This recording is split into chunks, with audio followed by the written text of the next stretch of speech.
솔로몬 왕은 오늘 우리들에게 지혜와 명철을 얻으라. 그래서 본문에 있는 말씀 속에는 지혜와 명철이 얼마나 가치 있는 것인지, 또 지혜와 명철을 소유할 때에 우리가 받는 축복이 무엇인지를 상세하게 말씀해 주고 있습니다. 제일 첫 번째로 지혜와 명철의 가치입니다. 지혜는 이 사전적인 의미는 사물의 이치나 상황을 제대로 깨닫고 그것에 현명하게 대처할 방도를 생각해내는 정신의 능력이다. 명철은 총명하고 사리에 밝다 이렇게 표현하고 있는데, 어떤 곳에는 선과 악을 구별하는 기준이다. 그것이 명철이라고 이야기하기도 합니다. 지혜와 명철은 어떤 의미에서는 거의 똑같은 의미라고 이야기할 수가 있습니다. 성경에서는 이 지혜의 의미를 다양하게 말씀하고 있는데, 가장 중요한 성경 구절은 잠언 9장 10절입니다. 거기에 보면은 여호와를 경외하는 것이 지혜의 근본이요 거룩하신 자를 아는 것이 명철이니라. 여기에 근본이라는 말은 시작이라는 말, 처음이라는 의미를 가지고 있습니다. 우리 건물에도 주춧돌이 중요하지 않습니까? 마찬가지로 지혜로운 인생의 기초는 여호와를 경외하는 것이다. 솔로몬 왕은 하나님을 경외하는 신앙이 지혜와 명철의 근본이고 시작이라, 이렇게 우리에게 가르쳐 주고 있는 것입니다. 솔로몬 왕은 지금 지혜가 금은 보화보다 진주보다 훨씬 더 낫다는 것입니다. 사실 우리가 이런 성경을 읽을 때마다 마음속에 드는 것은, 그러면 너는 어떤가? 여러분, 사실은 우리의 삶의 영역 가운데서 보화가 얼마나 중요합니까? 이 오늘 말씀에 보니까 금은 보화에다가 이 귀한 보석류들, 좋아하지 않는 사람이 어디 있겠습니까? 그런데 오늘 성경 말씀에서 이 세상에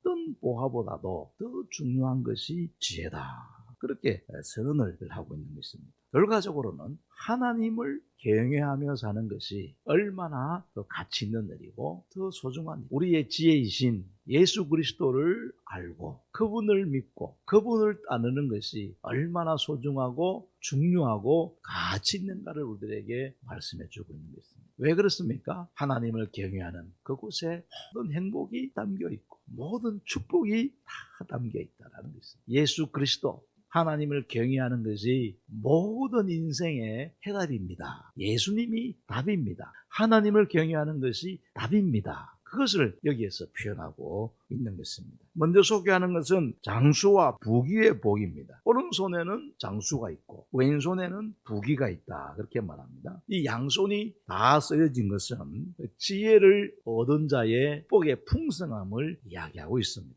보통 유대인들은 오른손을 훨씬 더 귀하게 여깁니다. 오른손은 힘을 상징하고 능력을 상징합니다. 왼손은 별로 그렇게 좋아하지 않지요. 그런데 이 구절에서 이렇게 오른손과 왼손을 구별해서 사용하는 것은 오른손에 있는 장수가 부귀보다 더 중요하다, 장수를 더 귀한 은총으로 여긴다 라는 것을 의미하고 있습니다. 물론 삶과 죽음은 하나님의 손에 달려 있습니다. 성경은 오래 살고 또 일찍 돌아가시고 그것을 중요하게 다루지 않습니다. 하나님께 받은 사명을 완수를 하고 갔느냐, 그것을 훨씬 더 중요하게 여깁니다. 두 번째 축복은 뭡니까? 그의 인생에는 즐거움이 있을 것이다 라고 말합니다. 사실 우리가 분명히 알고 있는 것은 하나님을 경외하는 길은 결코 즐거움만 있는 것은 아닙니다. 그래서 예수님께서도 우리의 가는 길을 좁은 길이라 그렇게 말씀하고 있고, 좁은 길이기 때문에 힘들어서 사람들이 별로 선택하지 않는 길이라고 이야기합니다.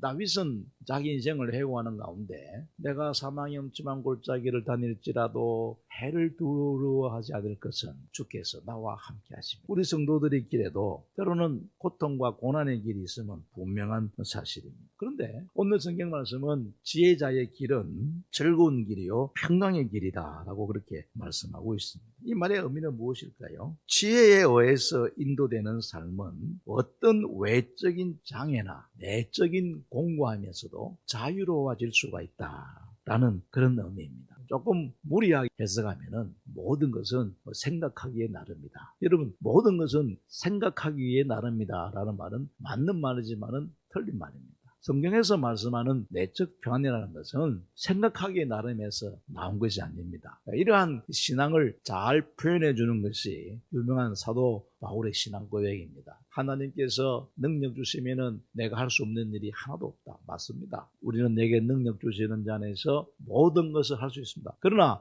문맥적인 관점에서 보면 무슨 의미입니까? 풍부에 처할 줄도 알고 비천에 처할 줄도 알고 배부름과 배고픔과 풍부와 궁핍에도 처할 줄 아는 일체의 비결을 배우노라. 이거 일체의 비결, 그게 그 14절에 있는 말씀, 내게 능력 주시는 자 안에서 내가 모든 것을 할 수 있는 이라는 말과 연결됩니다. 그렇기 때문에 그리스도인이 누리는 평강이라는 것은 방금 말씀드린 대로 외적 장애나 혹은 내적으로 큰 아픔이 있고 공감이 있다 할지라도 자유로울 수가 있다. 그것이 오늘 이 성경에서 말씀하고 있는 평강인 것입니다. 그리고 세 번째는 생명나무의 축복이지요. 18절에 보니까 지혜는 그 얻은 자에게 생명나무라. 지혜를 가진 자는 복되도다. 생명나무는 창세기 2장에 있는 하나님께서 에덴을 만드셨을 때의 중앙에 선악을 알게 하는 나무와 생명나무를 두시지 않았습니까? 이 생명나무는 영원한 생명과 평강을 상징하는 그러한 단어입니다. 중요한 것은 우리가 하나님을 경외하고 참 지혜이신 예수 그리스도를 경외하며 섬기며 살아갈 때에 우리의 오른손에는 장수가 있고 왼손에는 부귀가 있고 우리 성도들은 생명나무를 소유하는 복을 얻게 될 것이라 라고 오늘 솔로몬 왕이 우리들에게 교훈하고 있습니다. 마지막으로 소개하고 있는 것은 지혜의 탁월성입니다. 솔로몬은 이 지혜를 이야기하면서 하나님의 창조 사역과 연결시켜서 설명하고 있습니다. 세상의 창조와 또한 창조한 세계의 모든 운행은 하나님의 지혜로부터 나왔다 하는 것을 말씀합니다. 이는 곧 지혜의 근본이신 하나님의 능력의 탁월함을 이야기하고 있는 것입니다. 그러므로 하나님을 경외하는 자는 하나님이 가지신 지혜를 소유할 수가 있기 때문에 이 창조의 사역에 관련되어 있는 그 지혜를 우리도 받아 누릴 수 있다는 것을 강조하고 있는 것입니다. 지혜를 소유한 자에게는 창조의 역사가 나타난다는 것을 말씀하고 있는 것입니다. 사랑하는 성도 여러분, 우리가 이 땅 위에서 살아갈 때 어떻게 하면은 승리하는 삶을 살아갈 수가 있겠습니까?